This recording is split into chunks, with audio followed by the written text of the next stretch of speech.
네, 계속해서 정치권 소식 자세히 짚어보겠습니다. 고성국 박사, 박상철 경기대 교수, 서종섭 시사저널 전 편집국장 나와 계십니다. 안녕하십니까? 예, 반갑습니다. 자, 6.13 지방선거 닷새 앞으로 다가왔습니다. 오늘, 내일 이틀간 사전투표가 실시되는데 여야 모두 사전투표 사활을 걸고 있습니다. 그렇습니다. 지방선거가 이제 목전에 다가오면서 지지층 결집하는데 최선을 다하고 있는 그런 모습이고요. 민주당 같은 경우는 이제 진선미 원내 수석 부대표를 포함한 5명의 여성 의원이 사전투표율이 20%를 넘으면 민주당의 상징인 파란색으로 머리를 염색하겠다. 이렇게 공약을 했고요. 자유한국당 홍준표 대표는 사전투표율이 30%를 넘으면 자유한국당 선거 로고송인 아기상어를 노래를 부르겠다는 부분에 대해서 예스라고 다 공약을 했습니다. 지금 이제 청와대는 문재인 대통령을 포함해서 임종석 실장 등 또 장하성 정책실장 등이 오늘 사전투표를 합니다. 현직 대통령이 사전투표를 하는 것은 2013년 4월에 이제 사전투표제가 도입된 이후에 처음 있는 일이고요. 자유한국당은 이미 당 차원에서 사전투표 이제 총동원 지침을 내렸는데 홍준표 대표도 오늘 사전투표를 합니다. 여야 모두 사전투표율이 높으면 우리한테 유리하다. 동상이몽을 하고 있는 듯한 그런 느낌인데 실제로 어느 쪽이 더 유리할까요? 고 박사님. 사전투표는 보통 우세한 쪽이 유리하게 되어 있습니다. 현재 판세에서 유리한 그렇습니다. 쪽이요? 아니, 투표를 며칠 앞서서 하니까 변수가 그만큼 줄어드는 거 아닙니까? 근데 저는 정치학자로서 본투표가 더 좋다고 생각합니다. 또 원래 옳은 것이다. 그런데 며칠 당겨서 하는 것은 본투표 날 투표하기 어려운 분들을 위해서 특별하게 만든 장치입니다. 그렇죠. 생각을 해보십시오. 오늘 내일 투표를 했는데 투표 날까지 4일, 5일 남아있잖아요. 그 사이에 무슨 큰 사고가 터졌다. 또는 정말 갑자기 무슨 폭로가 있었다. 또는 근데 이미 나는 투표해버렸어요.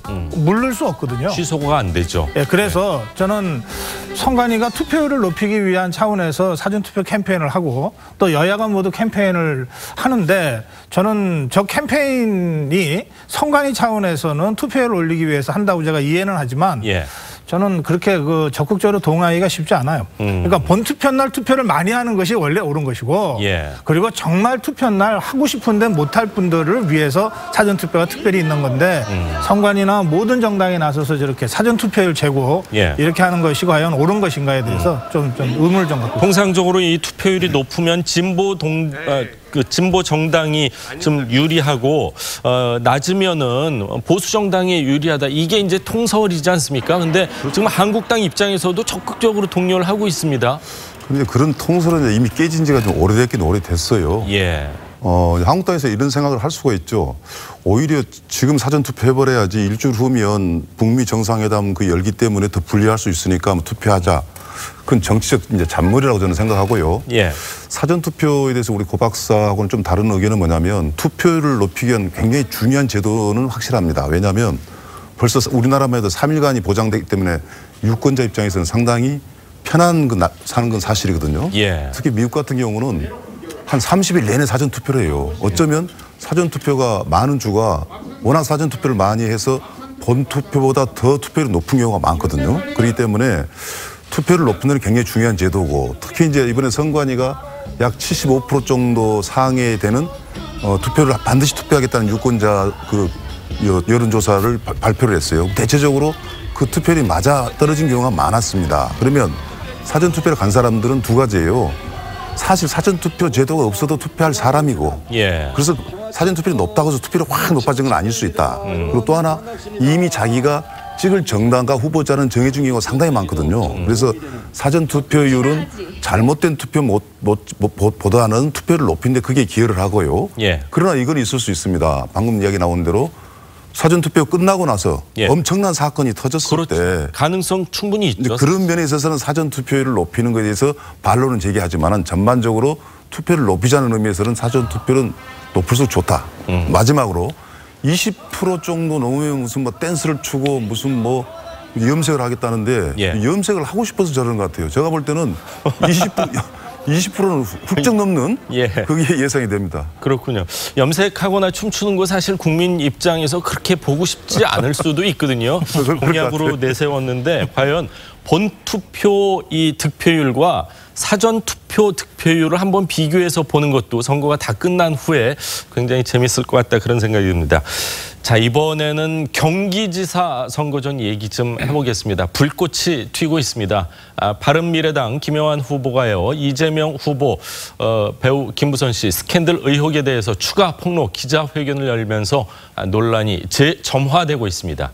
기자회견의 발언 직접 들어보시죠. 2007년 12월 12일이 되겠습니다. 이 사진은 이재명 후보가 찍은 사진이 맞다 이렇게 확인해 주셨습니다. 이후 그날 여배우가 찍은 이재명 후보의 사진을 지금 찾고 있습니다. 그래서 찾을 것 같습니다. 이재명 후보께서 그것을 찍을 때 여배우의 가방을 들고 찍었답니다. 네, 김영환 후보 추가 폭로 기자회견 이후 뭐 논란이 일파만파 커지고 있고 뭐 유명 작가분 이름도 나오고 있고 또 유명한 기자 이름도 나오고 있고 뭐 점점 커지고 있습니다. 그렇습니다. 지방선거에 별다른 어떤 이슈가 없는 상황에서 이 문제가 굉장히 관심을 좀 많이 끌고 있습니다. 어제 바른미래당의 경기지사 후보 김영환 후보가 이제 기자회견을 열어서 더불어민주당 경기지사 후보인 이재명 후보가 배우 김부선 씨와 2007년 12월부터 2009년 5월까지 15개월 정도 만남을 가졌고 그중에 9개월 정도를 이른바 미래를 했다라고 이제 폭로를 했습니다. 그러면서 인천 방파제에서 2007년 12월 12일 날 이재명 후보가 찍어졌다고 이제 김부선 씨가 주장하는 사진 한 장을 증거로 이제 제시를 했습니다. 예. 그러자 이제 인터넷 포털 등에서 굉장히 이재명 사퇴하라라는 이런 부분들이 실검에 굉장히 상위권에 계속 링크가 됐고요. 공지영 작가도 이러한 폭로전에 가세를 했습니다. 어제 공 작가는 자신의 SNS에 한 2년 전에 주진우 기자로부터 이재명 후보와 김부선 씨 문제 때문에 요새 골머리를 앓았었는데 겨우 막았다라는 얘기를 들었다라고 얘기를 하면서 김부선 씨 힘내라 이런 글을 또 올려서 이 문제가 굉장히 좀 확산되고 있는 그런 상황입니다. 예, 이재명 후보는요 어제 저녁 라디오에 직접 출연을 해서 논란에 대해서 입장을 밝혔습니다. 어떤 얘기를 했는지 들어보시죠. 그런 가정을 할 게 아니라요. 그냥 내시면 됩니다. 그런 식으로 의혹을 제기하고 자꾸 국민들한테 의심을 사게 할 게 아니라 근거가 있으면 근거를 내면 되죠. 여하튼 이 선거가 끝나면 책임을 물어야 되겠죠. 자, 이재명 후보 사실이 아니다. 선거가 끝나면 법적 대응을 하겠다. 이런 이야기를 했는데 사실이 아니면 빨리 선거 끝나기 전이라도 고발할 수 있는 거 아닌가 하는 생각도 좀 들기도 하고요. 그렇죠. 저는 이재명 후보가 이 문제는요. 자신이 있다면 그리고 정치적으로 해명할 수 있는 무엇이 있다면 분명하게 이야기할수록 저는 좋다고 생각하고요. 다만 이재명 후보 입장에서는 그래요. 이 문제를 답변한다는 자체가 모든 선거가 이 문제로 쏠릴 수 있기 때문에 전략상 맞지도 않기 때문에 저는 뭐 선거 전후를 떠나서 반드시 정치인으로서 크게 성장하려면 이 문제를 분명히 저는 해명할 필요가 있고요. 즉 국민들의 눈높이에 맞아야 된다는 것이고 여기서 확실한 것은 김영환 후보가 역시 노련한 정치인이다. 네거티브 선거를 할 줄을 알아요. 만약에 이재명과 남경필 혹은 김영환만의 선거, 대통령 선거가 같았다면 이 부분에서는 국민들이 분명히 관심을 가질 수밖에 없었다. 그래서 상당히 선거에 집중은 되고 있습니다만은 이 문제를 또 저는 그래요. 문제 제기를 하려고 했으면 진작에 이 문제를 들고 나왔어야 된다라는 거고 제가 볼 때는 역시 네거티브 선거가 먹히냐 안 먹히냐 뭐 그 정도가 보이고 분명한 것은 이재명 후보 입장에서는 이 문제는 확실하게 언젠가는 밝히고 넘어갈 자기의 뭐 굴레라 할까요? 뭐 그렇게 생각이 듭니다. 근데 뭐 김영환 후보가 폭로는 계속하는데 그거에 따른 과실은 남경필 후보가 다 얻는 거 아닌가 하는 생각도 듭니다. 그것도 있는 게 네거티브가 성공을 해서 당선될 사람은 누구냐 했을 때 아직은 김영환 의원 당선과는 거리가 멀지만 이제 그럼에도 불구하고 후보자들은 그래요. 우리가 로또를 몇 프로를 겨냥해서 로또를 사듯이 정말 그 로또보다 높은 투표율이라면 후보자 자신은 내가 당선될 수도 있다는 것이기 때문에 김영환 의원 입장에서는 후보 입장에서는 남경필을 위한 선거라고 볼 수 있는 문제는 아니겠죠. 가뜩이나 이 정책 이슈가 실종된 6.13 선거인데 이 선거 이제 막바지 국면인데 저런 스캔들이 그 선거의 제일 뜨거운 이슈가 된 것 자체가 매우 안타깝습니다. 예. 뭐 저는 이재명 후보나 김부선 씨의 무슨 관계에 대해서는 아무 관심 없습니다. 또 모르는 일이에요. 그런데 세 가지는 말씀드릴 수 있습니다. 첫째, 이재명 후보가 이 지금 김영환 후보 측에서 제기하는 의혹이 사실일 경우에는 선거에서 이기더라도 이후에 계속 정치적인 그 공세에 직면하게 될 것이다. 그 점이 있고요. 두 번째는 저는 김부선 씨가 이 정도 됐으면 직접 나서서 입장 밝힐 필요가 있다. 이게 무슨 저 주간지에 나오는 그런 스캔들이 아니잖아요. 이게 그냥 정치 이슈가 돼버렸잖아요. 그리고 선거는 불과 이제 오늘까지 합쳐서 6일밖에 안 남았습니다. 이런 식의 지루한 이른바 진실 공방으로 가면 아무런 결론 없이 선거 가게 돼 있거든요. 그리고 선거 끝나고 난 다음에 이러는 저러니 얘기해봤자 정치적으로는 별 의미가 없어요. 그래서 저는 기왕에 이렇게 실명까지 다 공개되고 저렇게 사진 자료까지 이 야권 후보가 이 언론을 통해서 공개할 정도면 이제는 김부선 씨가 직접 나와서 사실관계를 좀 분명하게 설명했으면 좋겠다. 그래서 유권자들, 국민들의 혼란을 좀 최소화시켜줬으면 좋겠다. 이런 것이고요. 세 번째는 저는 이것이 네거티브인지 아니면 후보 검증을 위한 과정인지에 대해서는 국민들이 판단할 필요가 있다. 그렇죠. 이를테면 정말 네거티브 한 방 잘 터뜨려 갖고서 어쩌다가 선거 역전시켰다. 이런 식으로 선거사에 5점으로 기록될 이유가 없는 거다. 그러니까 이게 과연 정당한 이 후보 검증 과정이 진행되고 있는 건지 아닌지에 대해서는 선거 전에도 판단을 해야 되지만 선거 후에도 어쨌든 이 국민들이 좀 판단이 필요하다. 그런 세 가지 말씀을 드리고 싶습니다. 그렇군요. 그 당사자이고 또 뭐 주인공이라고도 볼 수 있는 배우 김부선 씨가 과연 어떤 그 입장을 표명할지. 근데 김부선 씨도 그때 얘기한 걸로 가족이 있는 사람이다 이런 얘기를 했기 때문에 또 쉽게 어떤 이야기를 하기 어려운 부분일 수도 있다는 생각이 드는데 과연 어떻게 진행될지 선거 며칠 안 남았으니까 계속 좀 지켜보도록 하겠습니다. 자, 다음 주제 이야기를 좀 해보겠습니다. 문 대통령께서 드루킹 특검에 허익범 변호사를 임명을 했습니다. 민주당에서는 과거 뉴라이트 단체에 이름을 올린 사실을 놓고 우려를 표시했는데요. 허익범 특별검사의 입장 직접 들어보시죠. 이름만 올려달라 해서 제가 조금 그 내용을 정확히 모르고 올려도 된다고 허락을 했지만 다만 그 일에 관해서 별도로 어떤 자문 활동을 하거나 또는 어떤 그 단체에 활동을 한 것은 전혀 없습니다. 네, 많은 언론사에서 임정혁 변호사가 될 것이다.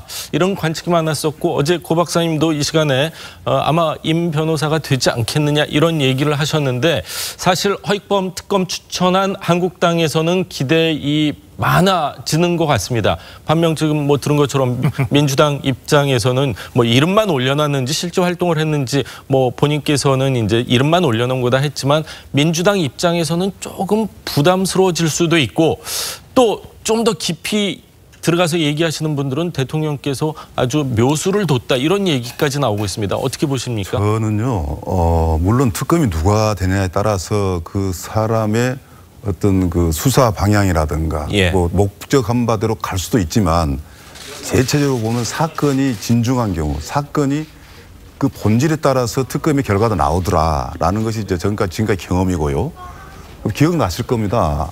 그 박영수 최순실 사건 특검을 정할 때 그 박영수 특검을 정한 이유 중에 하나가 그때는 박근혜 전 대통령한테 그 권한이 있었거든요.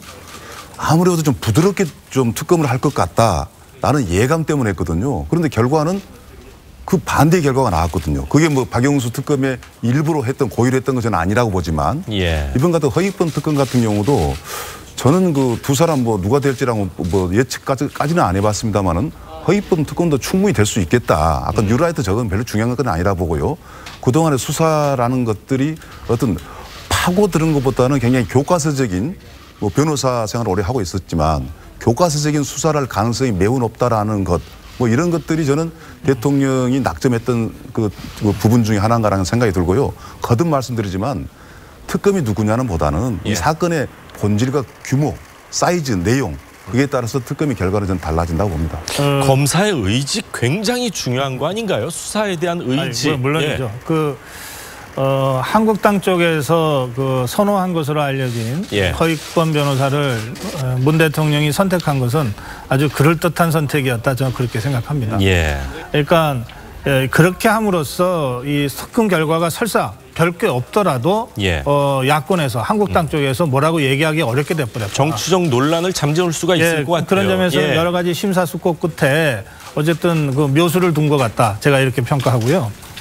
그다음에 말씀 잠깐 나왔습니다만 허익범 특검이 임명되자마자 예전에 무슨 활동과 관련해서 이렇게 이 해명성 발언을 하는 것 자체가 이미 좀 압박과 길들이기 같은 분위기가 있는 거 아닌가 싶어서 좀 보기가 좋지 않습니다. 저렇게 해명할 이유가 없는 거거든요. 그리고 저는 허익범 특검이 어제 임명 직후에 기자들과 만나서 한 첫 마디 제1성을 주목하는데요. 뭐라 그랬는가 하면 이 드루킹 사건은 고도의 정치적 사건이다 이랬습니다. 그러니까 적어도 드루킹 사건이 무슨 네이버 업무방해 사건은 아니다 이런 뜻이죠. 고도의 정치적 사건이고 따라서 정치적 사건이라고 하는 뜻은 드루킹 일당들과 살아있는 권력에 어디까지 연계 개입되었는가를 밝히는 사건이다. 이런 인식이 허익범 특검의 머릿속에 있는 것 같습니다. 그렇다면 특검의 활동을 일단은 지켜봐야 되겠습니다만 좀 기대할 만한 대목이 있지 않냐 저는 그렇게 느꼈습니다. 자, 다음 주제 정치 얘기를 하도록 하겠습니다. 이 사법부를 강타한 재판거래 의혹 후폭풍 좀처럼 가라앉지 않고 있습니다. 김명수 대법원장이 각계 의견을 모아서 검찰 수사 여부를 결정하겠다 이렇게 발표를 했는데 자, 어제 전국 35명의 법원장들께서 다 모이셨습니다. 그렇습니다. 어제 오전 10시부터 오후 5시 20분까지 대법원에서 전국 35명의 법원장들이 모여서 긴급 간담회를 가졌습니다. 김명수 대법원장은 참석하지 않았고요. 이 자리에서 대략 한 3가지 정도의 전국 법원장들이 결론을 냈는데 첫 번째는 특조단의 결론을 존중할 필요가 있다라는 부분이고요. 두 번째는 이 고발 수사 의뢰하는 것은 좀 적절치가 않다. 이 사건과 관련해서.